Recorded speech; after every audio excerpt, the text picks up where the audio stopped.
Hi everyone, it's Damon Klotz, host of the Culture First podcast. For every episode of this show, we partner with one of our guests to bring the ideas that you're hearing to life in an actionable way. And we do this through offering a valuable resource for free to our listeners. For this episode, we are gifting an excerpt from Simon Sinek's latest bestseller, The Infinite Game. Head to culturefirstpodcast.com/infinite to download your copy. All right, let's get started. Of course companies exist for more than just profit. There's only one thing on the planet that grows for growth's sake, and that's cancer. Culture first? Culture first. Culture first. Culture first. Culture first. Culture first. Culture first. Culture first. Culture first. Culture first. Culture first. Culture first. Culture first. Culture first. Culture first. Culture first. Culture first. Culture first. Culture first. Culture first. I'm Damon Klotz, and this is Culture First. Welcome to episode 4 of the Culture First podcast. In the first 3 episodes, we've learned how to build better relationships with our colleagues, what happens to the company culture through a period of growth, and how we can incorporate more love and magic into our work. If I was to try to sum up what you're about to hear in this episode, I'd describe it as a masterclass in leadership and mindsets. I had the chance to sit down with one of the world's leading thinkers and speakers on the subject of leadership. If you're listening to this show and call yourself a people geek, then you probably don't need a long introduction to set the stage for this guest. When people who don't really think about these topics all day ask me who I've interviewed so far, this is usually the guest when they stop and go, yeah, I've heard of him. So without further ado, let's get straight into my conversation with Simon Sinek.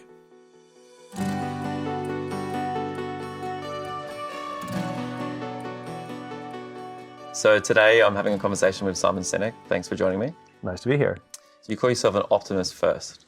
And I think someone with your kind of stature and you're quite well known, people might label you with other things, but why is it important for you to always say I'm an optimist first?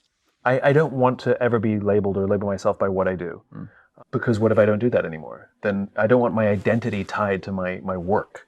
My work is the thing that I do to advance something bigger than myself, but what if I change that or stop doing it? So I always insist that if anybody wants to refer to me as anything, refer to me first by who I think I am and how I identify myself, which is an optimist, and then you can tell people what I've done. I recently turned 30.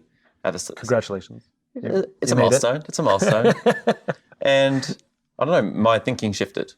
I think for the first time in my career, I'm actually like planning at least 10 years out. Yeah. And I think that I'm like this week, I feel like I'm maybe at like 1% of this next journey. So like, how do you help people actually see the world or even see their own lives with a much longer kind of look as opposed to like what you need right now? It's really about context, right? Which is, it's okay to have the short views, but to what end? And having an infinite mindset is really understanding that there's a context for all of the wins contained within our lives. Like, I want to get promoted. For what end? So I can advance in the world.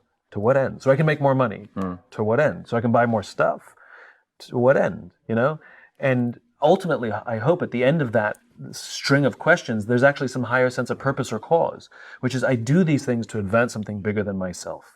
You know, the reason for me to operate with scale, the reason I want to advance this company, I want to build a company, is because what we're doing is using our company to advance something bigger than ourselves. And so that's why we want to grow. It's not growth for growth's sake. And I think very often without that infinite mindset, without that infinite context, it does become growth for growth's sake or money for money's sake, which at some point becomes unbelievably unfulfilling, and at some point becomes an unbearable pressure with no particular meaning associated to it. So it's the infinite mindset is really a context for all the stuff that we do in our lives that is more finite. What is a culture first company and what are some of the behaviors you might see inside of one? I think culture first companies understand that people come before profit. We're living in a world that our understanding of how business works largely comes from the 80s and 90s, where it's about maximizing shareholder value, where growth for growth's sake, and that actually is a relatively new concept. The idea of using mass layoffs on an annualized basis to balance the books. These are relatively new concepts. They haven't always existed that way. It's really the 80s and 90s that established those as standard. And at the end of the day, we can see the damage that has been caused.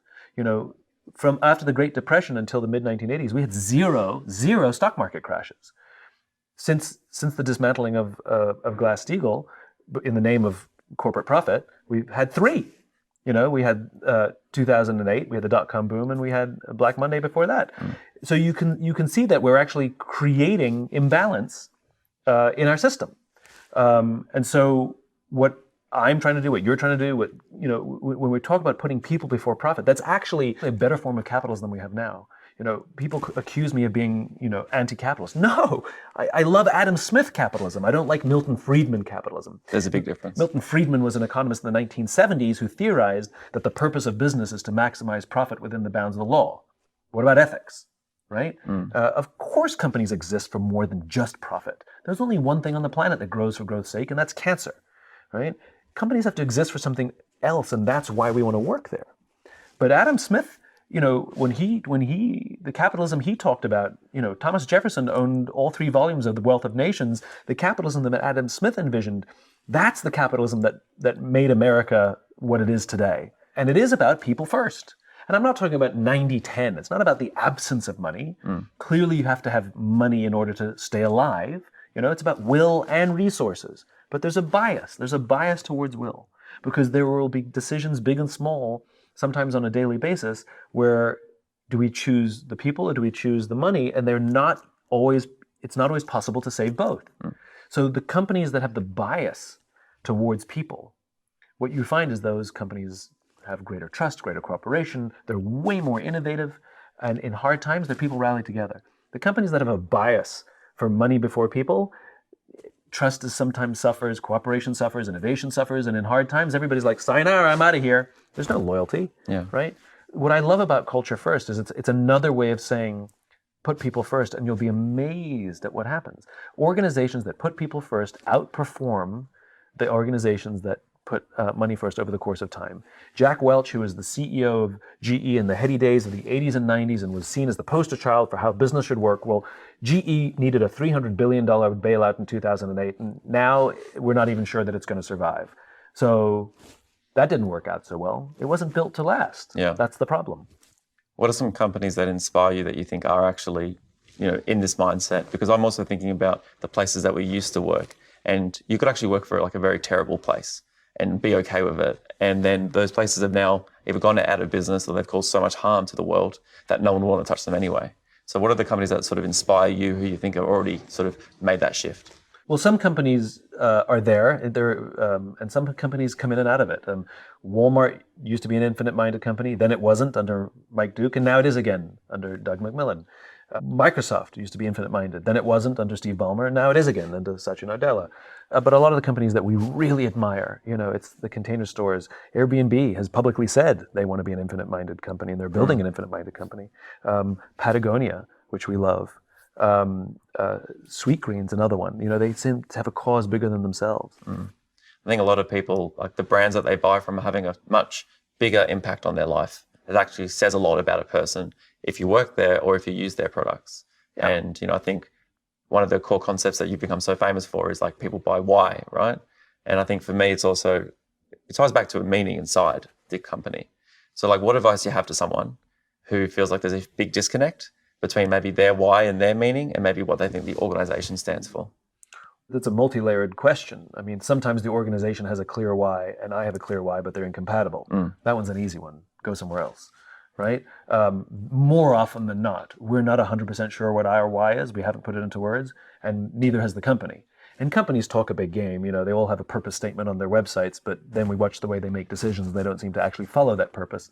And so I think we don't, although it's better if a company could say it and actually do it, just spend a little time seeing how they operate, and if it feels right, if I feel like I belong. It's like making friends. It's like we're not friends with everybody in the world, and there are some good people with great values that we're not friends with. Right? We don't have to like everybody. And how do you get to know somebody? Over time. Like we see how they act, we see how they respond under stress, we see how they respond when we're under stress. Are they there? Are they helpful? Are we building rapport? Are we building trust? Do we have a common set of values? It's the exact same thing inside a company. When we have a job and we see how the leaders operate, when we're under stress, when they're under stress, we're all imperfect. Do they have a mindset of personal growth? Do they see their people as human beings? Do they reflect the values that we hold dear, and what we develop is a relationship with the company. And so that is a very, very good way of telling. Even though I may not be able to put the why into words, I can say, it doesn't feel right here. I don't feel like I belong here. And conversely, we may not be able to put it into words and say, I belong here. I really love the people here. I love coming to work. That emotional question, that emotional answer, to me is one of the great signs. Simon is getting to the heart of a really important concept that is becoming a higher priority for organisations. The idea of fostering a sense of belonging. This is a relatively new term to be used in the business context.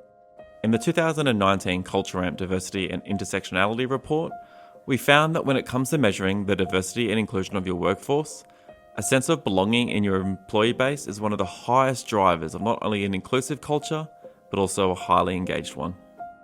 We're speaking a little bit about learn-it-alls versus know-it-alls, but actually to be a learn-it-all, you also need to create a space that's safe to actually say, I don't know something. Do you have advice for teams, or have you analysed what actually creates a safer space for people to actually be the first person to say that? Well, leaders are the ones who create the environment. They set the space, and the leader doesn't have to be the most senior person there. It's the person who takes responsibility for the environment, for the people, how people feel. We don't teach leadership very often and very well inside our companies. If you get a job, we teach you how to do your job. If you want an accountant, we're going to teach you how to do accounting. So that you'll be good at it. And if you're really good at it, you'll advance, and we'll promote you into a position where you're now responsible for the people who do the job you used to do. But we don't teach you how to do that, right? And so it's a skill. Leadership is a skill like any other. And so if we want people to be good leaders, able to create an environment in which trust can flow, we have to teach the skills, like listening. Active listening is a skill, a teachable, learnable, practicable skill. How to give and receive feedback.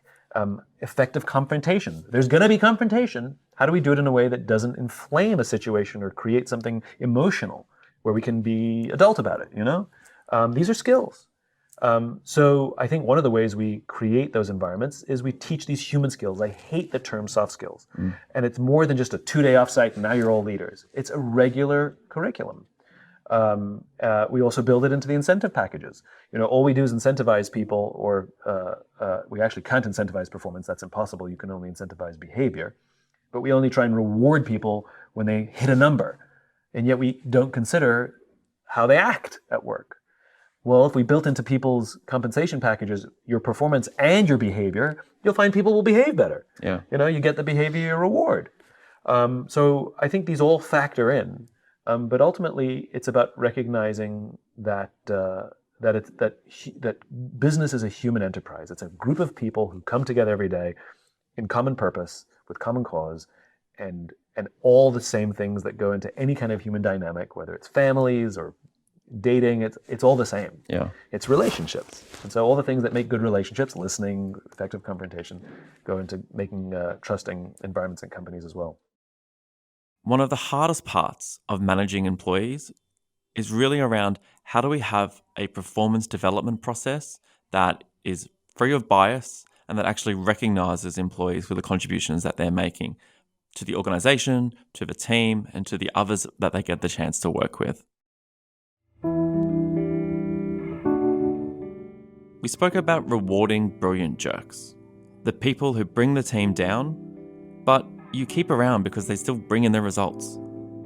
I wanted to use the Culture Amp overall benchmark, our largest benchmark, to see if this idea of rewarding brilliant jerks was consistent with our data. I was able to look at 2 particular questions that helped me answer this. Firstly, only 56% of people in our benchmark thought the right people were being rewarded and recognised at their company. I then looked at one of the hardest parts of performance management. When it's clear that someone is not delivering in their role, we take action. Only 46% of people answered favourably to that question. This continues to be an area that all leaders need to work on, rewarding and recognising the right people and making sure that when someone's not delivering in that role, that you actually do something about it.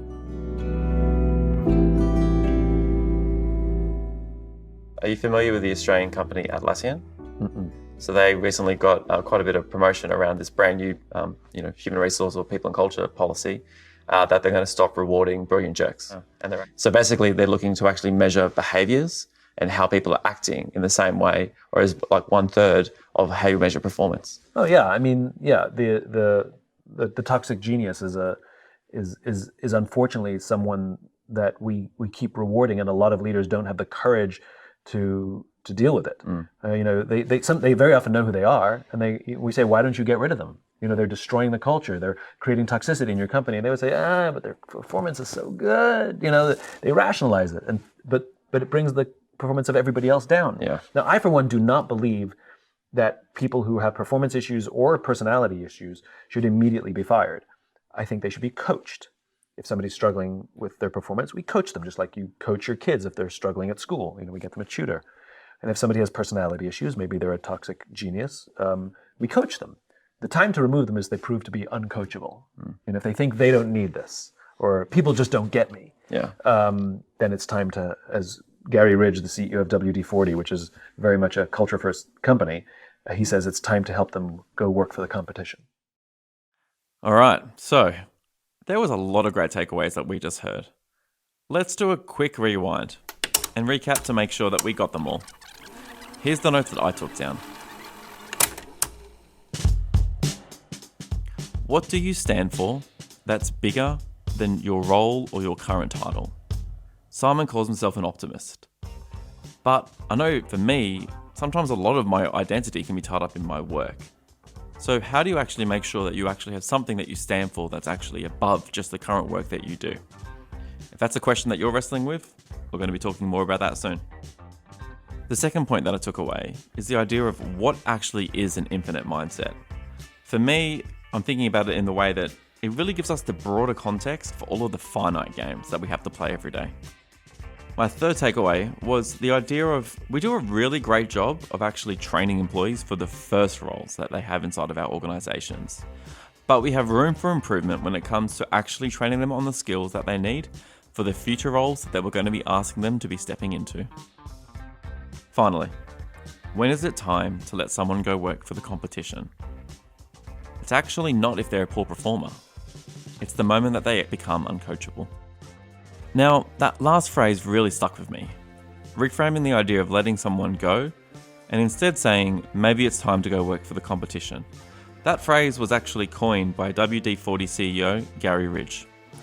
In case you're wondering, are you talking about that WD-40, like the blue can of oil with the red top that stops squeaky doors? Then you'd be right. Gary was mentioned by Simon as being a culture-first CEO. And if you've been listening to our previous episodes, then you'd be well aware by now that we like to bring the stories from our main guests to life by hearing directly from some of the organizations that are doing the work to put culture first. So I reached out to Gary to see if he'd be willing to speak to me. Now, I'll be honest with you, I didn't actually know Gary. He's the CEO of a multi-billion-dollar organization, and I'm sure he has a lot of competing priorities for his time. So I was pleasantly surprised when he replied back to me saying that he would love to chat.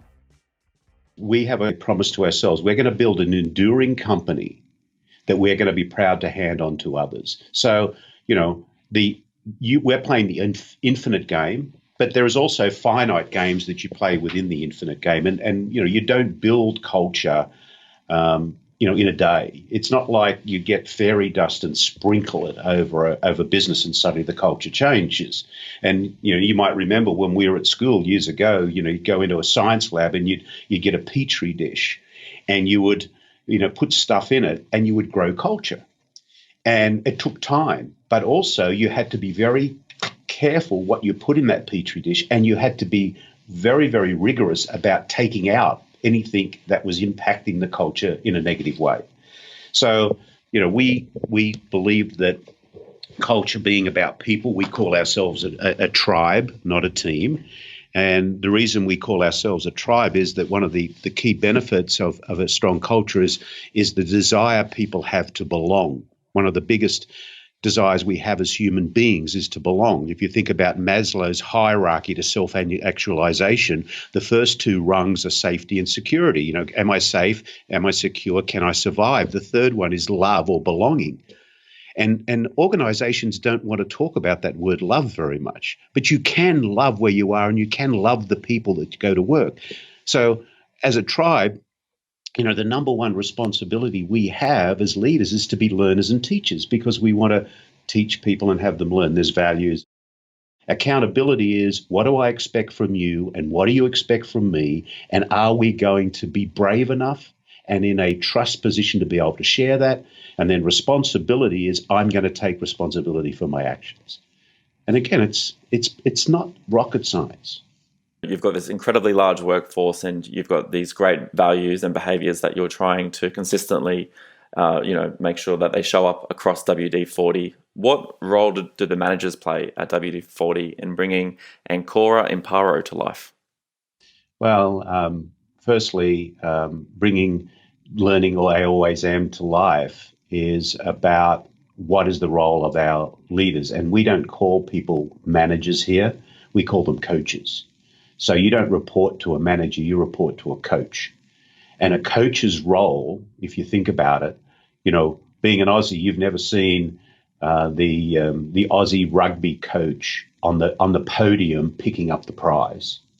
The job of a coach is in the locker room and on the sideline. And what is the coach's job? To help win the game by making the players the best they possibly can be, to help them shine. So our role at WD-40 as coaches is we are not here to mark people's papers. We're here to help them get A's. And learning is so much part of that. Everybody here is a learner and a teacher.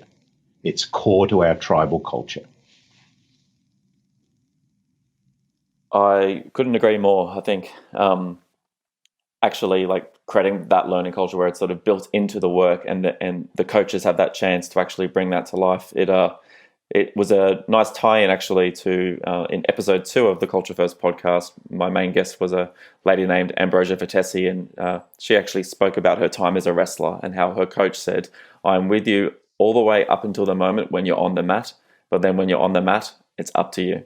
Absolutely. And I'm not going to be there when you put on the winning belt, because that is something that's yours. If there was one thing that you could sort of impart to the listeners of the Culture First podcast about company culture, what would you like to share? I think one of the most important things about building company culture is understanding that leadership is not about you. And when your ego eats your empathy instead of empathy eating your ego, you become Al, the soul-sucking leader. And with his behaviors or her behaviors, there is no opportunity for you to grow a culture where people go to work every day, they make a contribution to something bigger than themselves, they learn something new, and they feel safe and go home happy. Next, I asked Gary, what do leaders who want to put culture first for their team need to be prioritizing? Well, I think the thing that leaders have got to come to grips with is culture is something that you have to be patient in building. You will not get a result in a day. You have to be consistent about it. And you have to believe it's all about the people. And you have to have, and if you do have people going to work who are happy and enjoying their job, being curious, they will produce a result much better than anybody else. So it's simple, not easy, and time is not your friend, but it's extremely rewarding, particularly when you see the smiling faces of the people around you. One of the things that I really believe in, and I thought about behavior a lot, and I put behavior in 2 buckets. I put it in the behavior of goals and objectives. So are the behaviors of the tribe members supporting the why of the company? And then the other behavior is servant leadership. Are we performing the how of the company? Are we being servant leaders? I created this, fictitious character called Al, the soul-sucking CEO. And I've written a couple of articles about Al and his behaviors. And it's very easy to identify the ego-driven behaviors that actually create toxic cultures. And Al does that. And so I think its values are very clear. Values are the written reminders of the only acceptable behaviors in an organization that set people free and keep them safe. And the values need to be hierarchical, and they need to be clearly defined. The behaviors are, what do we need to do to support our goals and objectives? And then the behaviors of leadership are we being a servant leader? And if you put all that together consistently over time, our outcome has been our 93.3% employee engagement, which has grown from the ugly numbers that most companies are, which are around the 30%. And incidentally, in doing that, we've taken the market cap of our company from $250 million to $2.6 billion, which is a compounded annual growth rate of total shareholder return of 15% a year. And it's all about the people. Because at the end of the day, even though our why is about memories, we sell oil in a can. One of the core themes in this episode, as well as for this podcast as a whole, is the role of the manager and the role of the leader. Sometimes these terms are used interchangeably, but when we look at our data, we hypothesize that there would be a difference in perception for managers and leaders at an organisation. So for this example, I want you to think about leaders as the top level of your organisation, and then the managers as the people who are overseeing your team and tasks. We looked at the data of 144 companies and split out the leadership factor questions and the management factor questions. So a question for you, which do you think would have the highest scores? If you said leaders, then I'm sorry, but you'd be wrong. It's actually managers. So what are they scoring high on? Well, managers in this data set showed that they cared about employees' well-being, they kept their teams informed about what is happening, they role-modelled expected behaviours, and they gave really useful feedback on employee performance. So what you'll hear throughout this episode is this idea of a team leader and a manager, or a leader and a coach. There's a lot of different terms being used here, and sometimes they get used interchangeably. But as Simon said in this interview, we don't want to come to work to be managed. We want to be led. So regardless of what you call them at your company, the big takeaway for me here is remember, we want to be led.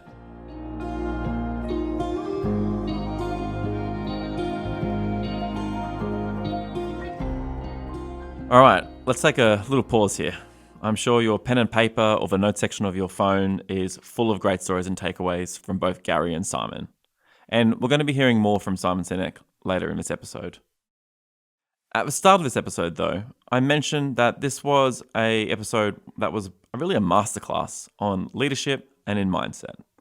And we're asking our employees to think differently about their experience at work, to play an infinite game, and to be resilient in the midst of all the finite games that we play every day, as we all strive to put culture first. Changing your mindset isn't easy, though. It takes more than just a great podcast episode to change the behaviours that we've formed over long periods of time. And for me personally, when I'm wanting to become more resilient and shift my perspective, I don't just look inside of me, I actually look to a coach to help me make sure that I have the skills that I need and the mindset that I need to actually change the behaviours that I'm looking to change. Now, often we talk about coaches, we talk about executive coaches. But at Culture Amp, we actually have this really great initiative that democratizes access to coaching. As part of our learning and development strategy, we have a program called Coaching for Everyone. At certain milestones in your tenure, you get access to an allotment of coaching sessions that you can use. And the next guest that you're going to hear from, her name is Kate Snowise. Kate is a corporate psychologist turned executive coach and founder of Thrive.How. She's also the host of a podcast called Here to Thrive, which has over 500,000 downloads. And she's also my executive coach. You'll hear Kate talk about how to build a resilient mindset, how to better understand our own why, and many more great tips. Here's Kate. Do you believe there's a connection between the infinite mindset and the resilient mindset? For sure. So when we're talking about Simon Sinek and his description of the infinite mindset, he's talking about playing the long-term game. He's talking about not looking just at tomorrow, but that bigger picture view.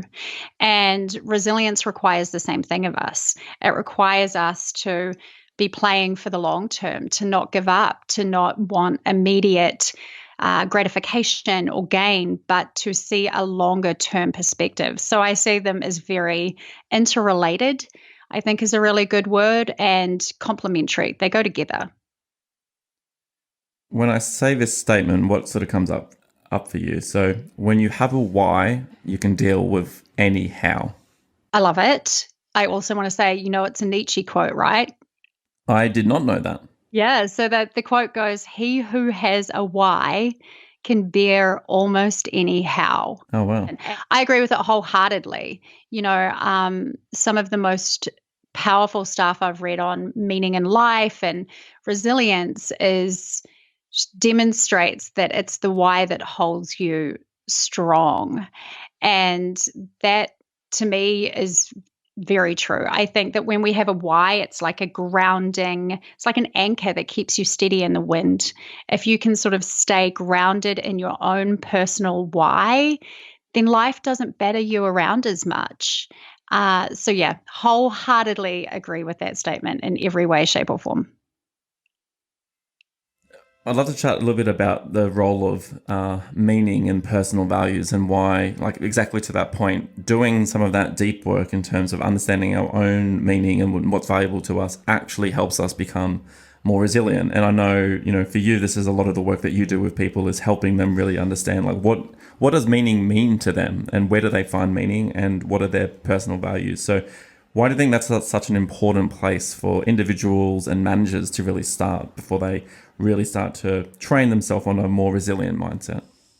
I think that, like we just said, it's an anchor point. When we know our why, then we know what matters to us, and you're 100% right. I spend a lot of time with my executive coaching clients, helping them get grounded in what is this driving force for them.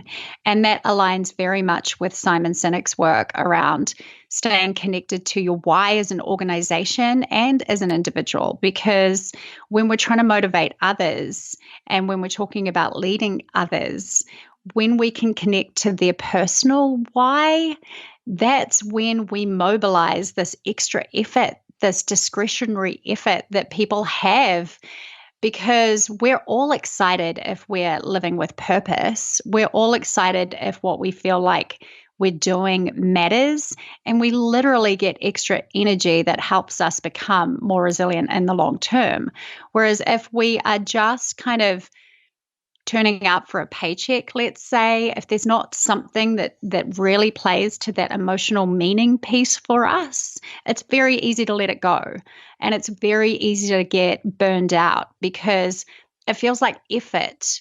Whereas when we're mobilized by a vision that ties to our own vision of what matters, that's when we can, it's like a wellspring from inside that plays into this idea of we can do almost anything if we have a why.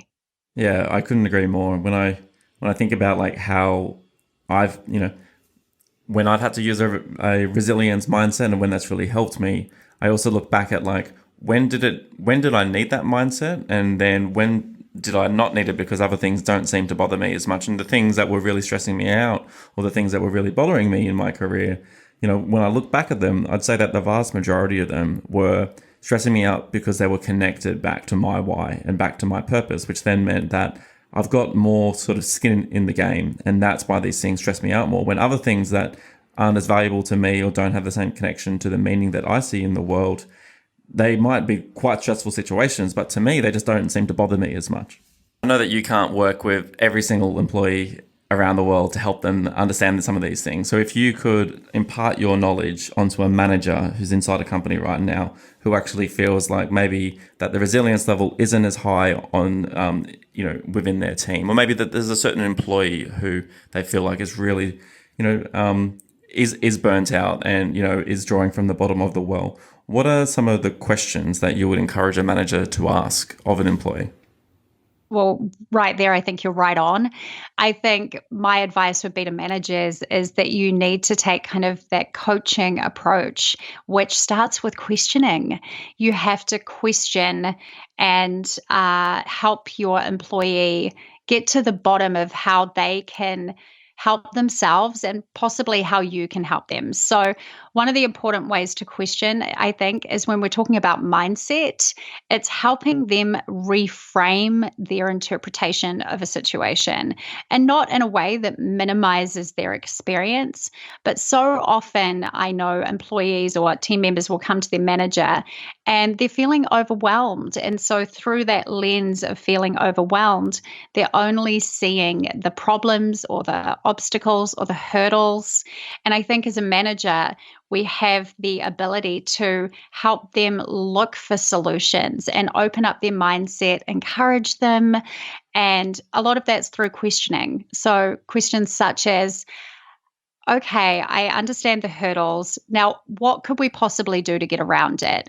What could I do to support you? What do you see as other options? So broadening their mindset, opening up their lens so that they can see possibility and help them finding that path forward, I think is really important.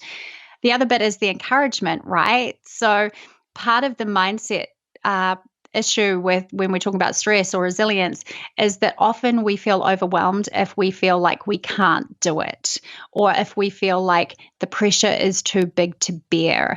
And if we can instead look at it as a challenge, then that really changes the way we react to the situation. So instead of looking at it as like, I'm doomed for failure, as a leader, you can help your people and encourage them through building their confidence, through telling them that you believe in them, that they have the capability. You can help them flip that to seeing it more as a challenge. Like, yeah, this is something I can win. Yeah, this is something I can overcome. I have the goods. My manager believes in me. So I think that's a really, really important part of it, is helping them with the mindset stuff. And that's not saying to them, change your mindset. It's helping them develop that mindset through questioning. I think the second way that a manager can really help with building resilience is making sure that their team members are taking the opportunities to restore, to make sure they are building that energy back up. Because even the most driven of us and the most engaged of us, if we just keep taking from that energy well and never put it back in, then we're inevitably going to hit a point where we've reached our maximum. You don't want a life with no pressure. You don't want a life with no stress, because you won't reach your potential. And as organizations, we won't reach our work goals if there isn't that little bit of good pressure in there, that like motivating, energizing amount, that when you have that perception of this is a challenge I can overcome, that's when stress is good. And that's the type of stress we want to encourage. That's just the right amount that it feels energizing, because that's when you get that sense of achievement. All good things. I often get my clients to reflect back and say, tell me about your greatest achievements. Because when we look at those, they were hard won. They feel like achievements because they were difficult. And that's the good type of stress that we want to foster. I think at a personal level, I think we all have the ability to be more self-aware when it comes to the mindsets we're choosing. And everyone talks about mindfulness and how important it is. And I always was like, but where's the link? I need a more solid link. And what I have found is that having a mindfulness practice at an individual level, what it has helped me do is to become more self-aware of my reactions and to become more self-aware of my mindsets or the lens at which I'm looking through the world. And it's only through that self-awareness, it's only through catching yourself in the way that you're perceiving something that you have the ability to change it. And mindsets aren't set. You can change your mindset, but it takes self-awareness. And so just for anyone listening out there, if I could encourage you to do one thing, it would be to start meditating or start a mindfulness practice, because it will help give you that space to better look at yourself. And that's where your power lies. Your power lies in being able to watch your own behavior and then challenge it. And that's how ultimately we can all become more resilient, when we choose the mindset that we want to approach the struggles or the challenges in our lives with.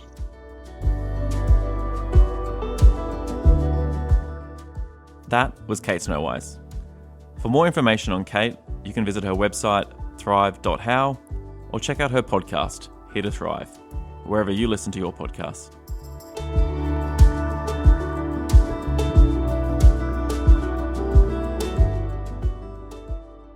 100% of your customers are people. 100% of your clients are people. 100% of your employees are people. If you don't understand people, then you don't understand business. As we go back into my conversation with Simon, I wanted to understand if he was the chief people officer of an organization, what would he expect from their managers? You've spent a lot of your career focused on leadership and that being a huge lever inside companies, and managers touch people a lot more than the actual chief people officer or the human resource team. Let's say that you join a company and you're CPO. What does Simon Sinek's kind of HR strategy look like to actually foster the type of leadership that you've spoken so much about? Well, first of all, I don't like the term manager. Nobody wants to come to work to be managed. You can manage a project, you can manage a process, you can manage, the outcome of something else. You can, but people want to be led. We want to come to work to be led. Nobody wants to come to work to be managed. So I think that's a big part of it, which is we have to empower people to recognize that leadership doesn't come with rank or position. Leadership comes when you act like a leader. When you demonstrate the characteristics of leadership, then you are a leader. And it requires no rank or authority. What rank and authority provides you is the opportunity to lead at greater scale. So I think that's a big part of it, to let people know that anyone can be a leader and everyone can choose to be the leader they wish they had. Mm-hmm. I remember a story that you shared once about being the first person to actually say, hang on, what does this mean? And then a lot of people were there sitting there smiling, nodding, and actually no one knew what was going on.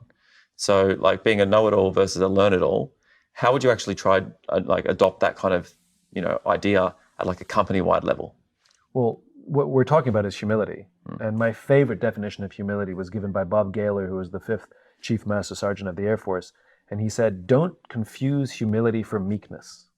Humility is being open to the ideas of others. I know some people with huge egos, but when you say, I have an idea, they lean in, right? So it has nothing to do with, it's not this, oh, shucks. That's not humility. That's meekness. That's as Bob Gaylor defines it, which I love.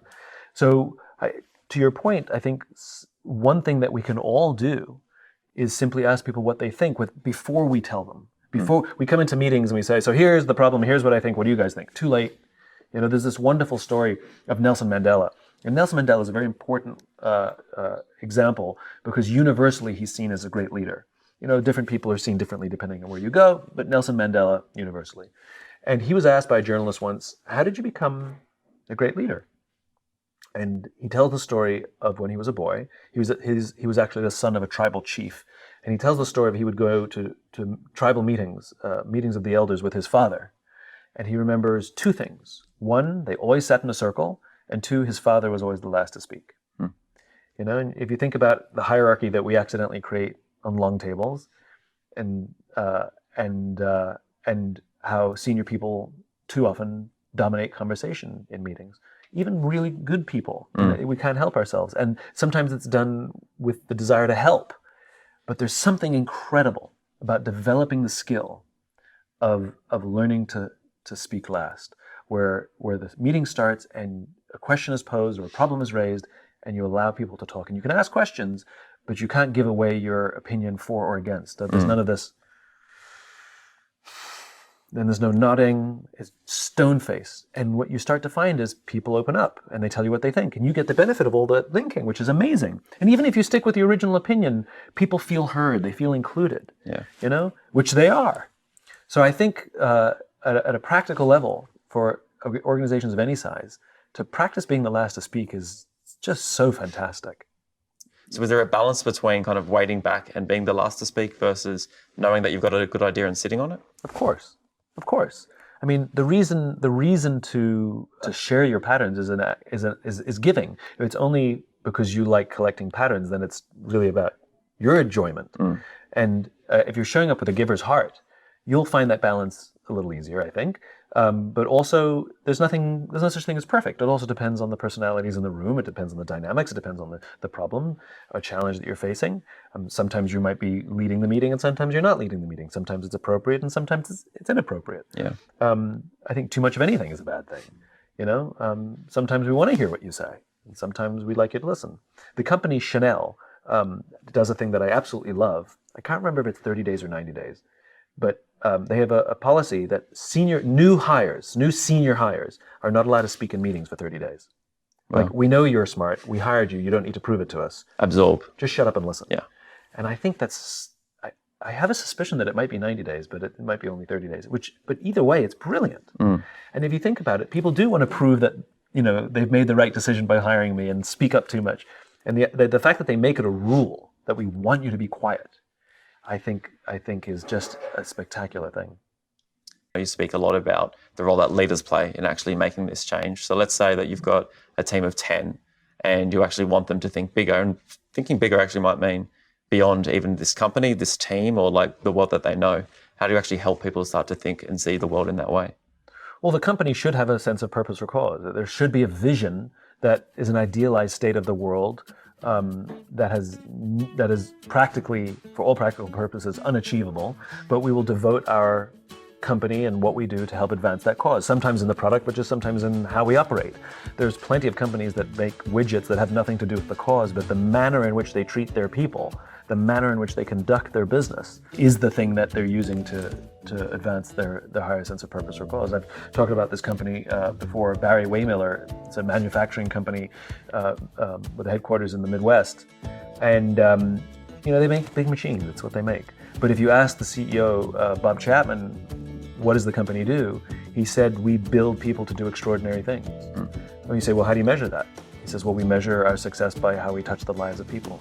And then he means it. Yeah. And you can hear it in the language of the company. Like, they don't have a head count, they have a heart count. It's very hard to reduce a heart count at the end of the year, People reduce head counts all the time.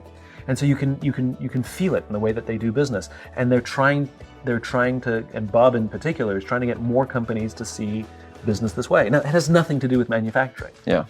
It has to do with how they built their culture, and that is entirely done by leaders.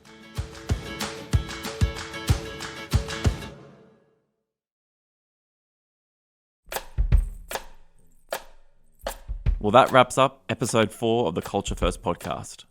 I hope you enjoyed this masterclass in leadership, mindsets, and playing an infinite game. Special thanks to Simon Sinek. Having the chance to sit down with Simon is truly a career highlight for me. I hope you enjoyed listening to this interview as much as I did speaking with him. If you want to learn more about playing the infinite game, you can get the first chapter of Simon's book right now. Go to culturefirstpodcast.com/infinite to download your copy. Also, a special thanks to Gary Ridge at WD-40. He's simply doing amazing boots on the ground work and is a really great example of the business results of actually putting culture first.